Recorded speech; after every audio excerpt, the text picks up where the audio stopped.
Cordial saludo, el tema del que vamos a hablar el día de hoy es código rojo y hemorragia posparto. Entonces, ¿cuál va a ser el contenido de la charla que vamos a llevar a cabo? Vamos a hablar generalidades, vamos a definir la hemorragia posparto, vamos a hablar acerca del diagnóstico, la prevención, el tratamiento y al final vamos a dar unas conclusiones esenciales que debemos tener en cuenta. Entonces, a manera de introducción, vamos a decir que la hemorragia posparto es muy importante conocerla porque es la primera causa de morbimortalidad materna en el mundo. Complica hasta el 10% de todos los embarazos, evaluándose hasta 14 millones de mujeres por año a nivel mundial.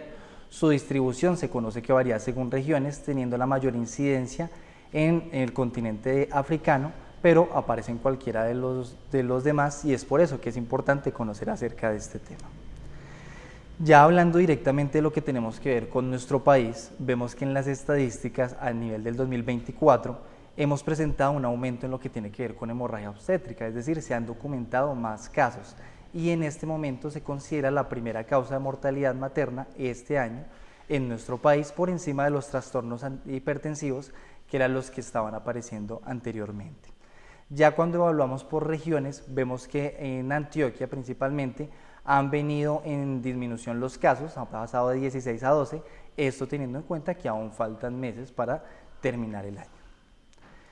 Esta gráfica es muy importante reconocerla y verla porque nos habla directamente de lo que tiene que ver con las estadísticas en Antioquia y Medellín.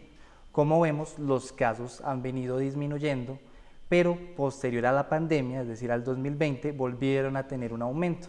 Entonces este aumento se dio obviamente porque hubo algo externo, algo que no sabíamos cómo manejar y por lo mismo nos generó complicaciones.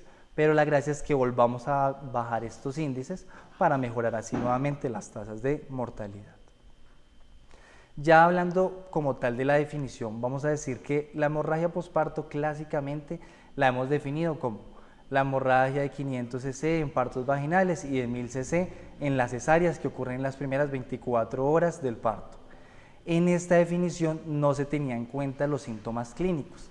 Entonces, ¿qué pasó? En el 2016 el Royal College definió tal cual por volúmenes la hemorragia posparto, pero la COC en el 2017 nos introduce un término muy importante. ¿Cuál es este término? El de que se debe acompañar por signos o síntomas que nos hablen de hipovolemia. Es por eso que esta publicación de la American Journal del 2018 nos habla y nos recopila todas aquellas definiciones de las diferentes sociedades, la sociedad canadiense, la sociedad de Nueva Zelanda, la COC, y nos dice, vea, la mejor forma de definir la hemorragia posparto es como la pérdida de sangre acompañada de signos clínicos de choque con el fin de identificar más tempranamente esta hemorragia y no llevarnos solo a un volumen que, como sabemos, pues evaluar 500 cc o 1000 cc no es algo fácil y se vuelve algo de manera subjetiva.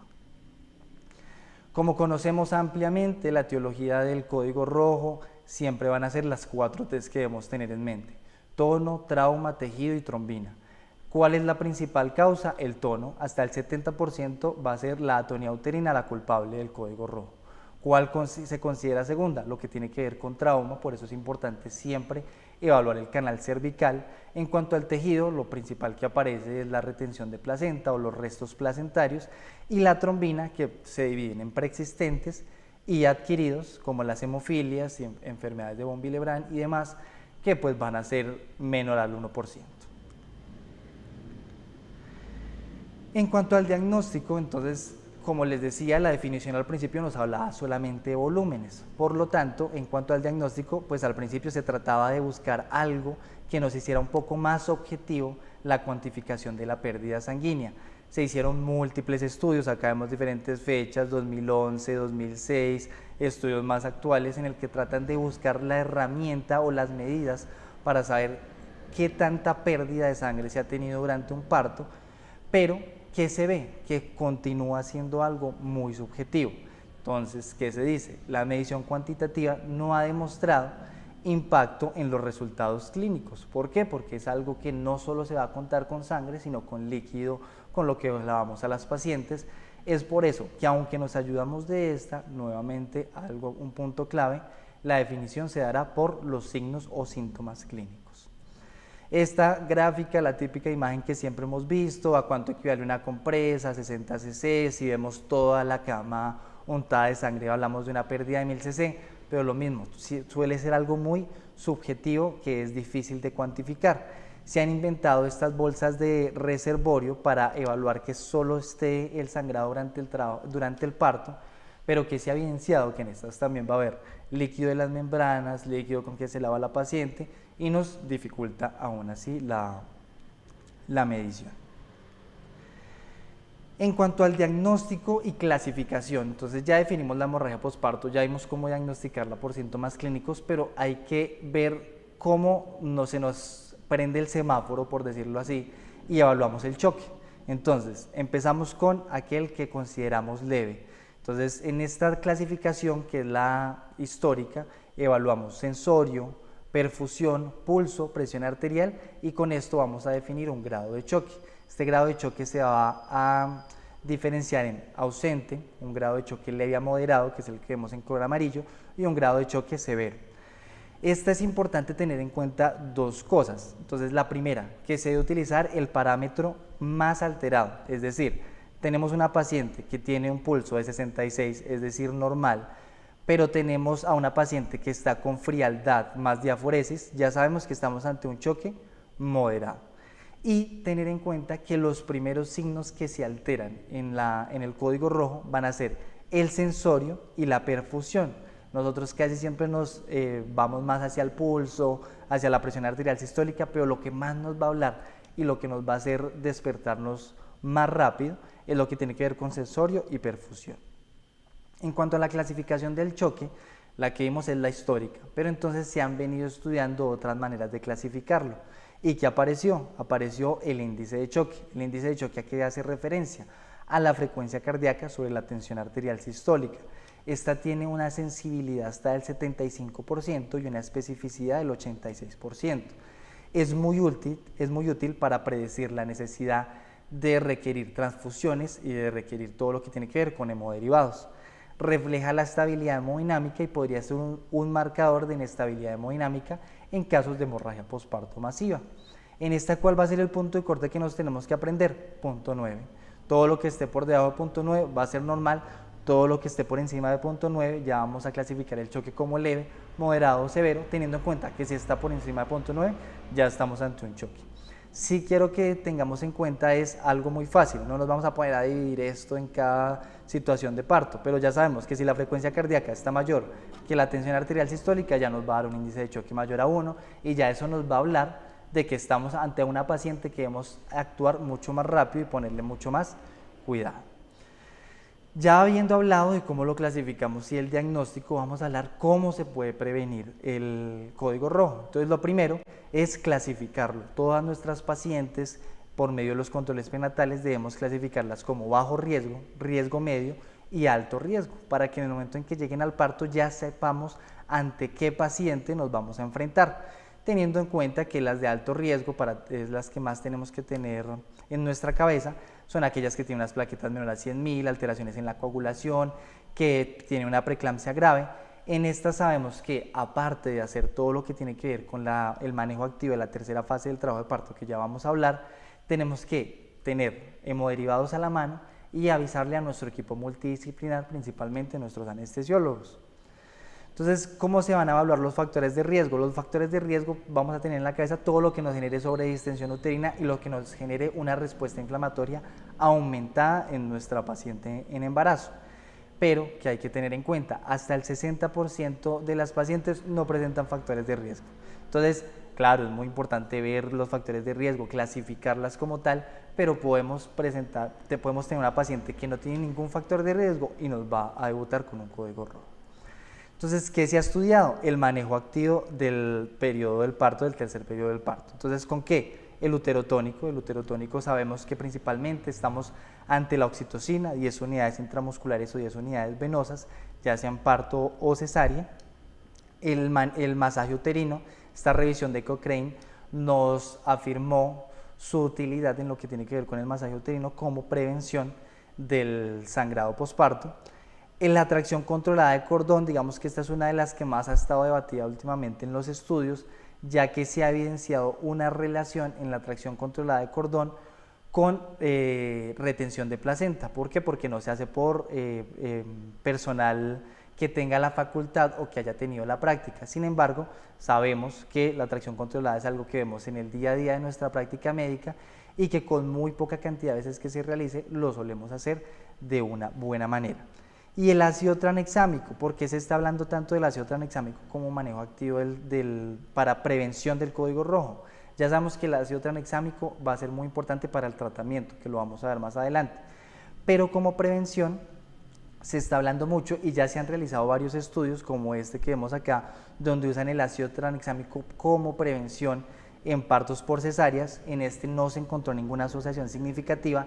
Sin embargo, en un estudio publicado a finales del año pasado y con revisión en este año, que es el estudio Tranoxi, se evidenció que el ácido tranexámico frente a la oxitocina sintética en pacientes a término y con un bajo riesgo tienen la misma acción, es decir, que nos podría ayudar a prevenir a la paciente. ¿Qué es lo que se está viendo ahora? Si podemos usar oxitocina y ácido tranexámico de manera conjunta como prevención. Ya hablando del tratamiento del código rojo, entonces para hablar del tratamiento del código rojo les traigo esta publicación también reciente desde este año, que es el protocolo EMOTIP. Esto es algo que tenemos que empezar a tener en nuestras mentes. ¿Por qué? Porque es algo que nos va a hacer de una manera protocolizada actuar de manera más rápida. Entonces vemos que lo primero que tenemos que hacer es el diagnóstico temprano, el masaje uterino, todo lo que tiene que ver con drogas oxitóxicas o medicamentos oxitóxicos como lo es la oxitocina y los demás. La T del ácido tranexámico, que les decía, cogió mucha importancia en lo que tiene que ver con tratamiento. Líquidos endovenosos, siempre teniendo en cuenta de no sobrecargar a la paciente y siempre examinar a la paciente y escalar sus grados de choque. Entonces, ya entrando a lo que tiene que ver con el tratamiento, nosotros casi siempre lo leemos por medio de tiempos, de 0 a 1 minuto, de 20 minutos, 40 minutos, 60 minutos. En esta ocasión yo traté de traérselos por estadios. ¿Por qué? Porque al hablar de estadios vemos que se puede sobreponer uno encima del otro y ya podemos hacer dos cosas al tiempo y actuar de manera más rápida. Entonces, en cuanto al estadio 0, ¿qué es lo que tenemos que hacer? Reconocer la paciente que está sangrando. Al reconocerla, ¿quién puede reconocerla? Cualquier persona. Puede ser el estudiante, el auxiliar de enfermería, el médico general, el ginecobstetra, cualquier persona puede reconocer el parto. Asignar las funciones, importante, lo que les acabo de decir, protocolizar. Entonces, que cada uno sepa qué tiene que hacer. La persona que va a estar encargada del tiempo. Y lo primero que hacer es clasificar la situación en alguno de los estadios propuestos y clasificar el grado de choque de manera rápida y oportuna. En cuanto a las medidas iniciales, siempre lo que sabemos, las 2 vías IV, que sean de catéter grande, lo que tiene que ver con líquidos, evitar la hipotermia, monitorización inmediata y el uso de oxígeno en pacientes en que sea necesario. Ya hablando del estadio 1, esta parte que ustedes ven acá, pérdida mayor de 500 cc, es lo que nos da un estimado, pero ya dijimos que eso es algo muy subjetivo. Entonces, más que eso, quiero que nos quedemos con los pasos iniciales, los medicamentos, lo que tenemos que ver con banco de sangre y las acciones específicas. En cuanto a los pasos iniciales, acceso venoso número 16 a 18, signos vitales cada 5 minutos, líquidos endovenosos tibios, usarlos cada 15 minutos, de acuerdo a cómo esté la paciente sin irla a sobrecargar, la sonda vesical y el masaje uterino. Empezamos un código rojo, lo cantamos, empezamos un masaje uterino bimanual. En cuanto a los medicamentos, lo que tiene que ver con la oxitocina, ya el uso de un segundo uterotónico, como puede ser el Metergil, o como puede ser el ácido tranexámico, o como puede ser el misoprostol, aunque vamos a ver que este ya no está tan recomendado. En lo que tiene que ver con banco de sangre, acá vamos a avisar y que nos reserven de una vez 2 unidades de glóbulos rojos, empezando por eso. En este momento no estamos ante un choque severo, entonces que al menos nos tengan 2 unidades de glóbulos rojos cruzadas y compatibles con la paciente para tenerlas a la mano. Y acciones específicas, determinar la causa del sangrado, definir si requiere cirugía urgente y alertar todo lo que tiene que ver con el medio de transporte. Entonces, el manejo de la hemorragia posparto, de acuerdo a las 4 T's, todo lo que tiene que ver con tono o atonía uterina, el eje va a ser todo lo que tiene que ver con uterotónicos, aplicar oxitocina, todo lo que tiene que ver si requerimos el ácido tranexámico, el Metergil, todas las segundas líneas que ya vamos a hablar más adelante, y lo que tiene que ver con lo que nos ayude al tono, balón de Bacri, todo lo de balones hemostáticos y demás. En cuanto al trauma, entonces el trauma, importante la revisión del canal cervical, siempre ver esos desgarros cervicales que nos van a sangrar de manera abundante, y si no los detectamos a tiempo se pueden convertir en un choque severo y en un desenlace fatal en la paciente. En cuanto al tejido, hacer una revisión bimanual para ver que no hayan quedado restos placentarios que nos estén provocando el sangrado. Y lo de trastornos de la coagulación, que es lo que ya les había dicho, que aunque es muy raro, siempre lo tenemos que tener en cuenta, y pues este se da por medio de las pruebas de coagulación. Importante, la hora de oro que les había hablado. Entonces, al principio la tasa de supervivencia es del 100%, pero cuando ya llevamos 60 minutos, es decir, una hora, se vuelve menor al 10%, y es por eso que debemos actuar muy rápido. Entonces, en cuanto al manejo farmacológico, entonces todas las guías, acá trate de traerles las guías más actualizadas. La primera línea siempre va a ser la oxitocina. Entonces, la oxitocina sí o sí la tenemos que tener a la mano, tenerla en nuestras cabezas. ¿Cuál es la segunda línea? Lo que tiene que ver con metilergonobina, teniendo en cuenta que en algunas pacientes no se va a poder colocar, y lo que tiene que ver con el misoprostol. Estas se consideran segunda, tercera línea. Y el ácido tranexámico, que es el que va a tomar también mucha más importancia, es que requiere un uso temprano, se debe colocar en las primeras 3 horas del diagnóstico y posterior al segundo uterotónico de segunda línea, porque este es el que más se ha evidenciado que nos ayuda en todo lo que tiene que ver con los desenlaces. En cuanto a la oxitocina, ya sabemos que es la primera línea. La resolución 3280 nos habla de que se deben colocar 30 unidades en 500 cc de cristaloides para pasar a 120 cc horas después de un bolo inicial. ¿Qué efectos secundarios puede tener? Hipotensión, náuseas o vómito. ¿Esos efectos secundarios son comunes? No, no son comunes, debemos tenerlos en la cabeza para no alarmarnos. En cuanto al Metergil, entonces la metilergonobina estimula los receptores alfa-adrenérgicos miometriales, la dosis es de 0.2 miligramos intramuscular o endovenoso, se puede repetir a los 20 minutos y luego continuar cada 4 a 6 horas, su dosis tope son 5 ampollas, es decir, 1 miligramo día. Está contraindicado, y esto era lo que les comentaba antes, en pacientes con trastornos hipertensivos, es decir, paciente que se le esté estudiando un trastorno hipertensivo, que ya tenga una preeclampsia diagnosticada, una preeclampsia ya sea no severa o severa, no debemos contar con la metilergonobina en nuestro abanico de medicamentos. ¿Qué efectos adversos va a provocar? Hipertensión, náuseas y vómito. Y en estas pacientes con trastornos hipertensivos se ha relacionado con todo lo que tiene que ver con accidentes cerebrovasculares e infartos. En cuanto al misoprostol, sabemos que es un análogo de prostaglandina D1, la dosis es de 400 a 800 microgramos sublinguales, no se recomienda repetir la dosis. Los efectos adversos que se han documentado es náuseas, vómitos, escalofríos, diarrea, todo lo que tiene que ver con hipertermia maligna, por lo que el misoprostol cada vez lo ven ustedes en las publicaciones más rezagado, y personalmente ya no se habla del misoprostol en administración rectal, que antes lo conocíamos, ya de este no se está hablando. El ácido tranexámico, nuevamente, segundo mensaje clave, aplicar en las 3 primeras horas posteriores al parto. ¿Por qué?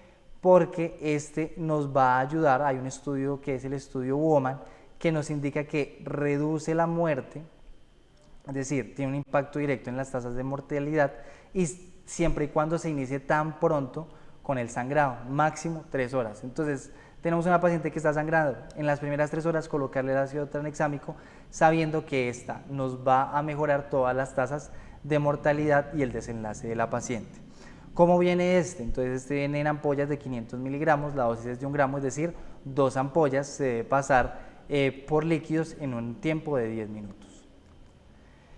Entonces ya evaluamos el estadio 1, donde lo que estamos viendo es, pensamos qué es la que está ocurriendo, vemos si debemos evaluar si hay retención placentaria, si hay tejido, si hay trauma del canal cervical, y empezamos a ayudarnos de todos los uterotónicos. Vamos para el estadio 2. En el estadio 2 vamos a solicitar ayuda inicial, considerar otro acceso venoso, manta térmica o cobijas para evitar la hipotermia, tomar muestras de laboratorio y preparar y tener listo un quirófano. ¿Por qué? Porque esta paciente puede que requiera una cirugía urgente y la tenemos que trasladar de inmediato. En cuanto a los medicamentos, continuamos con el goteo de oxitocina y el ácido tranexámico. En cuanto al banco de sangre, llevamos 2 unidades de glóbulos rojos a la cabecera del paciente y empezamos a descongelar 2 unidades de plasma fresco congelados. Entonces, ¿qué muestras de laboratorios debemos solicitar? hemograma con plaquetas, fibrinógeno, tiempos de coagulación, pruebas cruzadas, gases arteriales y ácido láctico.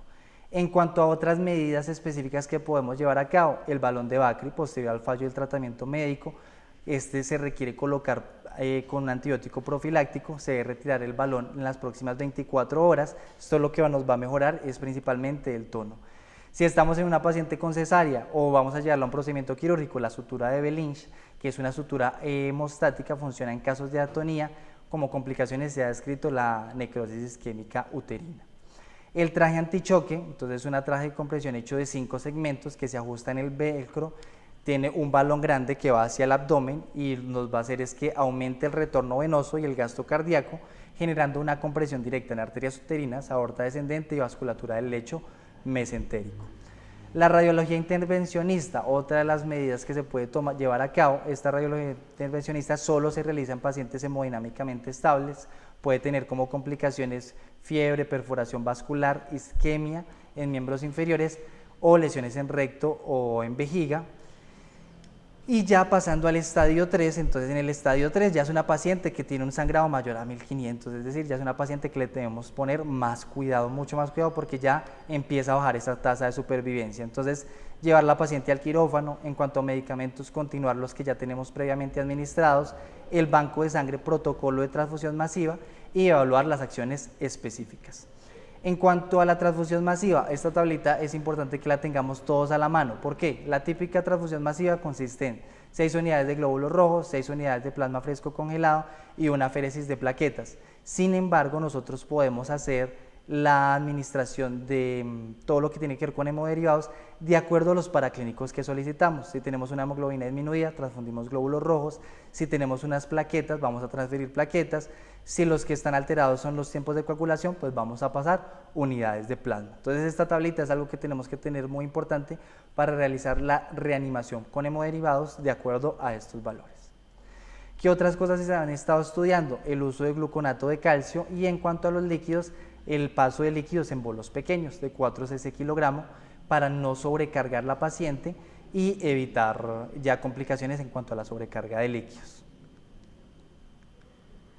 Otra de las acciones específicas ya muy avanzadas, ya esto es más territorio de ginecólogos, lo que tiene que ver con ligadura de la arteria uterina, para laceraciones en la parte lateral de la incisión de la histerotomía, tiene una tasa de éxito hasta cercana al 95%. Esto es algo que debemos tenerlo en cuenta como para comentarle a los especialistas, pero en el abordaje médico general pues no es algo que tengamos que tener de primera mano. Y finalmente el estadio 4, que es paciente que ya presenta un colapso cardiovascular, la hemorragia masiva, un choque hipovolémico. En esta ya tenemos que hacer una reanimación exhaustiva con hemoderivados, considerar otras opciones y ya la histerectomía de emergencia. Entonces, habiendo hablado de cómo se dio la definición, de cómo lo vamos a clasificar, qué medicamentos podemos usar, tenemos que tener en cuenta conclusiones importantes y más evaluándolo desde la vista del médico general. Se deben capacitar a todos los profesionales de salud en código rojo. ¿Por qué? Porque el tiempo es oro, la tasa de supervivencia disminuye con cada minuto que pasa. El manejo activo del tercer periodo del parto continúa siendo la herramienta de prevención más importante. El código rojo se ha seguido estudiando, ¿y cuál es la mejor manera de prevenirlo? Es una adecuada identificación de riesgos y un manejo activo del tercer periodo y tener en cuenta lo que tiene que ver con el ácido tranexámico, que puede empezar a tener un peso importante en la prevención. El ácido tranexámico se debe seguir estudiando, claro, en lo que tiene que ver con prevención y que en tratamiento se debe sí o sí colocar en las primeras 3 horas, es decir, el ácido tranexámico se va a volver como nuestra nueva oxitocina en el manejo del código rojo. Y que siempre una atención protocolizada ha mejorado los desenlaces. Como consejo, ya desde el punto de haciendo la residencia, es siempre manejemos todo por estadios más que por tiempo, para que no se vuelva una escalera, sino que podamos interponer cada uno de los tratamientos y así ayudar mucho más a nuestras pacientes embarazadas. Muchas gracias.